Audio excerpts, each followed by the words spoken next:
Hello friends, आप देख रहे हैं मूवी रनर्स। थोड़ी ही दिन में वेनम 2 रिलीज होने वाला है, इसीलिए मैंने सोचा एक बार हम वेनम के बारे में सब कुछ बात करेंगे। जहाँ पे हम वेनम कौन है और उसका कॉमिक बुक ओरिजिन क्या है और उसके सारे पावर्स और कार्नेज कौन है, ये सारे चीज़ें बात करेंगे। और उसके साथ वेनम 1 का भी थोड़ा रिकैप करेंगे। तो बिना देरी करते हुए चलिए।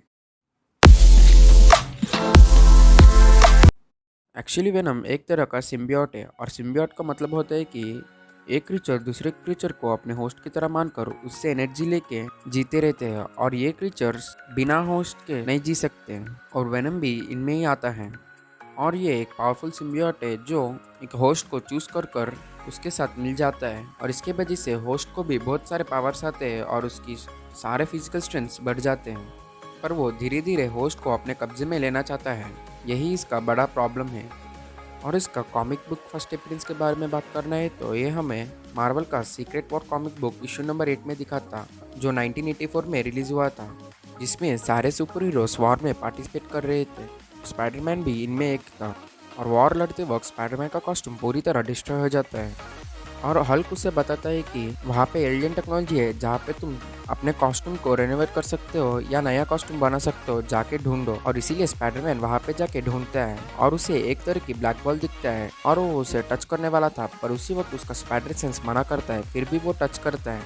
और वो ब्लैक बॉल स्पाइडरमैन के पूरे बॉडी पर कॉस्ट्यूम की तरह फैल जाता है। तभी स्पाइडरमैन को लगता है यही नया कॉस्ट्यूम होगा, और वो उसे रख लेता है, और उसके साथ ही वो सीक्रेट वॉर लड़ता है। वो उसी कॉस्ट्यूम को लेके फिर से धरती पर भी आ जाता है, और यहाँ पे भी वैसे ही कंटिन्यू करता है। पर धीरे धीरे उसे लगता है कुछ तो प्रॉब्लम है, क्योंकि वो कॉस्ट्यूम एक्चुअली वेनम है। इसीलिए वो धीरे धीरे होस्ट पर कब्जा करता है। इसीलिए वो स्पाइडरमैन को धीरे धीरे तकलीफ हो रहा था, इसीलिए वो मिस्टर फैंटास्टिक के पास जाता है। तभी मिस्टर फैंटास्टिक बताता है ये एक तरह की सिम्बियोट है जो खुद ही सोच सकता, और ये तुम्हारी एनर्जी कंज्यूम कर रहा है, इसीलिए तुम्हें ऐसा प्रॉब्लम आ रहे हैं। और ये सब सुनने के बाद वो एक चेच बेल के पास जाके वो बेल को जोर जोर से बजाता है, जिसके वजह से वेनम सिम्बियोट को बहुत तकलीफ होता है, और वो चले जाता है स्पाइडरमैन को छोड़ के।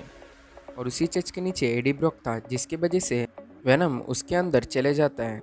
इसके वजह से अब वेनम का नया होस्ट एडी ब्रॉक बन जाता है। और एक्चुअली कॉमिक्स में एडी ब्रॉक एक जर्नलिस्ट है जो डेली ग्लोब को काम करता है। एक बार उसने एक झूठी सी चीज़ को न्यूज़ में प्रिंट कर दी थी, जिसे स्पाइडरमैन ने एक्सपोज किया था, जिसकी वजह से उसका पूरा जॉब और फ्यूचर डिस्ट्रॉय हो जाता है। इसीलिए उसे स्पाइडरमैन पसंद नहीं है, और अभी उसे वेनम मिला है। इसके वजह से वो स्पाइडरमैन पर रिवेंज लेने के लिए जाता है। और ये सबसे ज़्यादा कॉमिक्स में फेमस वेनम होस्ट है, और इसकी वजह से ही हर बार स्पाइडरमैन और वेनम के बीच में फाइट होता है। यहाँ से ही स्पाइडरमैन 3 के लिए रेफरेंस लिया गया था। और अब बात है वेनम के ओरिजिन पर, जो बहुत कंफ्यूजिंग है, क्योंकि कॉमिक्स में पहले इसके ओरिजिन के बारे में एक तरह की इन्फॉर्मेशन दी गई थी, पर बाद में इसे फिर से चेंज किया गया था। इसके वजह से कई लोगों को ये बहुत कंफ्यूजिंग होता है। पहला वाला है कि वेनम की तरह कई सारे पैरासाइट स्पीसीज एक प्लैनेट पर रहते हैं जिसका नाम है क्लिंटार, और वो डिस्ट्रॉय हो जाता है, जिसकी वजह से वो सारे स्पीसीज स्पेस में इधर उधर भटकते हैं और अपने होस्ट को ढूंढते रहते हैं। और ऐसे ही वेनम को भी स्पाइडरमैन मिलता है, जो पहले मैंने बताया था। और इसके बाद कॉमिक्स में थोड़ा वेनम का ओरिजिन चेंज किया गया था, जो और बहुत डिटेल में वेनम का ओरिजिन बताता है। और वो है Marvel comics venom issue number 4 में बताया गया था, जो 2018 में रिलीज हुआ है, जिसमें हमें वेनम के ओरिजिन के बारे में और डिटेल में बताया गया था। जहाँ पे नल नाम का एक एंटिटी है जो क्रिएशन से भी बहुत पहले से एग्जिस्ट कर रहा था, और जब गॉड्स या एटर्नल्स क्रिएशन कर रहे थे तब मना करता है, जिसकी वजह से गॉड्स और इसके बीच में लड़ाई होती है, जहाँ पे इसने अपने बॉडी से एक तरह की स्वॉर्ड को निकलता है, जिससे वो एक एटर्नल को मार देता है, और वो उसी सर में रहना शुरू करता है। और जो स्वॉर्ड उसने पहले निकाला था उसी स्वॉर्ड को यहाँ पे फोर्ज करता है। एक्चुअली ये स्वॉर्ड एक तरह की प्रोटो सिम्बियोट है, मतलब सारे वेनम और बाकी सारे सिम्बियोट्स इसके बॉडी से बिलोंग करते हैं। इसे बनाते वक्त नल ने इसे फायर में रखा था और जोर जोर से हैमर से मार रहा था, और इसीलिए वेनम और बाकी सारे सिम्बियोट्स फायर और साउंड से डरते हैं, क्योंकि उन्हें अभी तक वो हैमर के साउंड्स और फोर्ज करने वाला फायर याद है। फिर नल उस स्वॉर्ड की मदद से सारे गॉड्स को मारना शुरू करता है, इसीलिए उस स्वॉर्ड का नाम नेक्रो स्वॉर्ड रखा गया था। और ऐसे एक बार वो एक गॉड को मारते वक्त वो भी बहुत घायल हो जाता है, और वो मरने वाला था, और वो एक प्लैनेट में आके गिरता है, जहाँ पे उसे गौर देखता है। नल उससे मदद करने के लिए पूछता है, फिर भी गौर नहीं मानता है, और वो उस स्वॉर्ड को ले लेता है, जिसके बाद वो नल और गॉड को घायल करता है। और आगे जाके गौर भी यही काम करता है, गॉड्स को मारने का। पर ये स्टोरी दूसरे कॉमिक्स में बिलोंग करते हैं, जहाँ पे थॉर मेन लीड होता है। तो वो स्टोरी भी बहुत इंटरेस्टिंग होता है। क्या आपको उस स्टोरी का भी डिटेल एक्सप्लेनेशन वीडियो चाहिए तो कमेंट्स में बताना। और कई साल के बाद फिर से नल अपने बॉडी से वेनम या बाकी सारे सिम्बियोट्स को प्रोड्यूस करते हैं, फिर वो वहाँ पे ही रह के बाकी सारे सिम्बियोट से कनेक्शन करता है और उन सारे सिम्बियोट्स को हर तरफ अटैक करने के लिए भेजता है।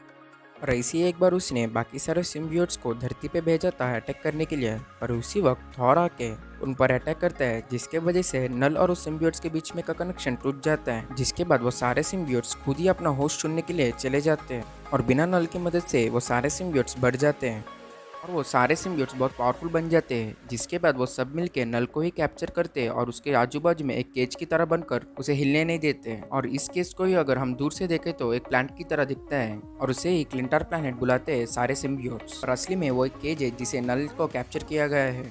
और यही था वेनम का ओरिजिन। और अब हम जानेंगे वेनम का स्टोरी मूवीज में कहाँ तक आया है। एक्चुअली मूवीज का स्टोरी भी कॉमिक्स से थोड़ा सिमिलर ही है, जहाँ पे हमने देखा कि लाइफ फाउंडेशन नाम का एक कंपनी होती है जिसने एक स्पेस शटल की मदद से स्पेस से 4 सिम्बियोट्स को धरती पे लाने की कोशिश करती है, पर वो स्पेसशिप क्रैश हो जाता है।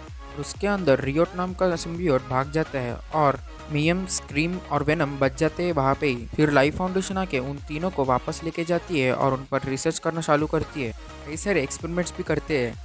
और इस मूवी में भी एडी ब्रॉक होता है जो एक जर्नलिस्ट है और उसका गर्लफ्रेंड का नाम एनी जो एक लॉयर है और वो भी लाइफ फाउंडेशन को ही काम करती है। बार एडी को लाइफ फाउंडेशन के हेड कार्लटन ड्रेक को इंटरव्यू करने का काम मिलता है और जब वो उसके लिए प्रिपेयर कर रहा था अपने घर पे, तब वो देखते हैं कि एनी को एक कॉन्फिडेंशियल मेल आया है और वो उस मेल को ओपन करते हैं। तब वो देखते हैं कि उसके अंदर सारे लाइफ फाउंडेशन के सीक्रेट्स है, जहाँ पे बताया गया है कि लाइफ फाउंडेशन कई सारे एक्सपेरिमेंट्स कर रहे हैं डायरेक्टली ह्यूमंस पर, जिसकी वजह से कई सारे लोग मर रहे हैं और ये सारी चीजें उसमें लिखा गया। और जब एडी ने ड्रेक को इंटरव्यू करने के लिए गया था, तब उसने कन्वर्सेशन के बीच में ये सारे क्वेश्चंस भी पूछता है एक्सपेरिमेंट के बारे में। ड्रेक मना कर उसे भेज देता है और फिर इस चीज की वजह से एडी का जॉब चला जाता है और उसके बाद एनी का भी जॉब चला जाता है। इसके वजह से एनी एडी से ब्रेकअप कर देती है और हम देखते हैं कि लाइफ फाउंडेशन के लोग बचे हुए 3 सिम्बियोट्स से बहुत सारे एक्सपेरिमेंट्स कर रहे हैं, जिसकी वजह से 2 सिम्बियोट्स वहाँ पे ही मर जाते हैं, जो है स्क्रीन और मायम।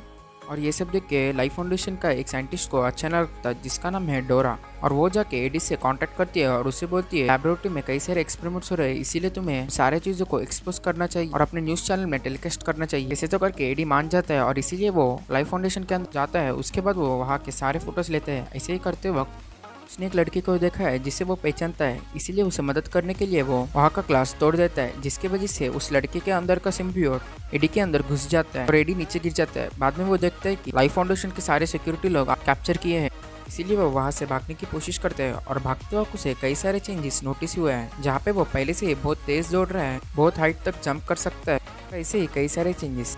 और वहाँ से भाग के वो अपने घर को जाता है और जाने के बाद घर में का सारा खाना खाना शुरू करता है, फिर भी उसका भूख नहीं मिटता है और ये सब चेंजेस देख के वो बहुत डर जाता है। इसीलिए वो एनी को कॉल करता है और सब कुछ बताकर उसके पास जाता है, फिर भी उसका भूख नहीं मिटता है, इसलिए वो रेस्टोरेंट में खाना भी खाना शुरू कर देता है। इसीलिए एनी उसे हॉस्पिटल में लेके जाके उसे ट्रीटमेंट कराती है, फिर भी कुछ काम नहीं करता है। और यहाँ पे हमें क्लियरली समझ में आया कि उसके अंदर वेनम है और ऐसे कई सारे इंसिडेंट्स होते हैं।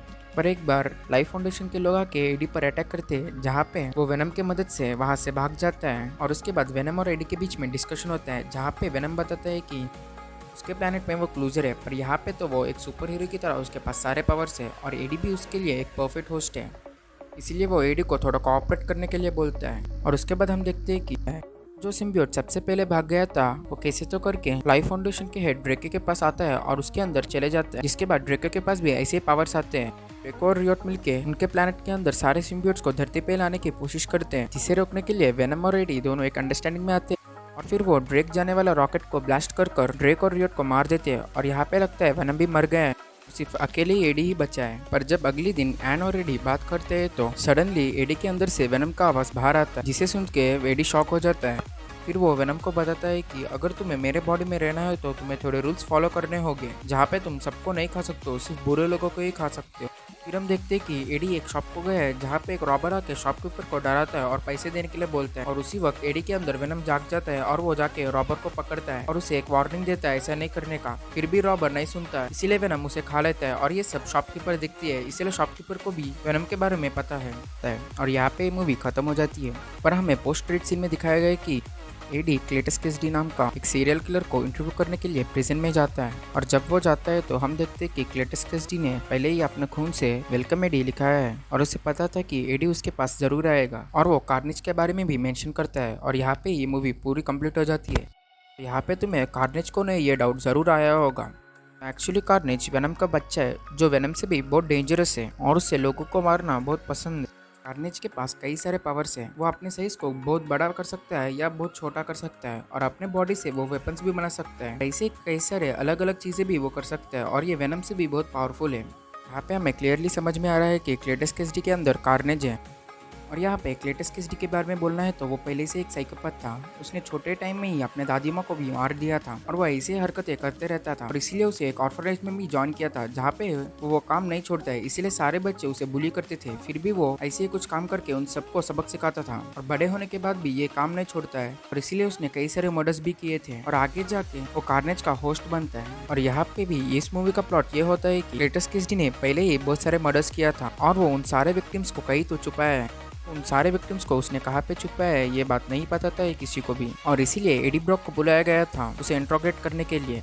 उसके दोनों ट्रेलर्स को देख के लगता है मूवी बहुत इंटरेस्टिंग होगा और उन दोनों ट्रेलर का भी मैंने ब्रेकडाउन किया है, चाहिए तो जाके देख सकते हो। मूवी रिलीज होते ही उसका भी मैं रिव्यू इसी चैनल में अपलोड करूंगा, इसीलिए प्लीज़ ये चैनल को सब्सक्राइब करें और इस वीडियो को लाइक दीजिए और अपने फ्रेंड्स के साथ शेयर करें। थैंक यू दोस्तों, मिलते हैं अगले वीडियो में।